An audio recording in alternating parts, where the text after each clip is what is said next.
Do you use a row machine when you work out? A lot of things do not get considered when using this machine. Check out these tips to help make this machine more effective and safer while you're using it for your workouts.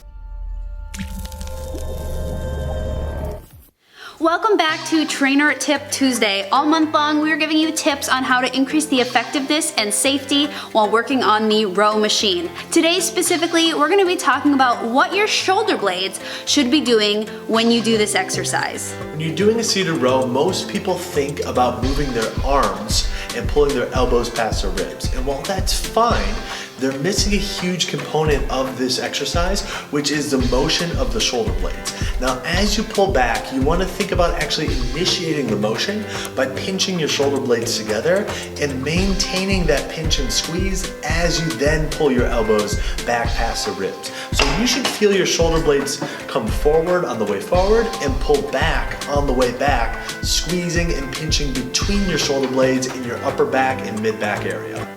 Next time you're at the gym doing rows, make sure you are focusing not only on your arms, but also on what your shoulder blades are doing. This will help increase the contraction and the effectiveness of this exercise.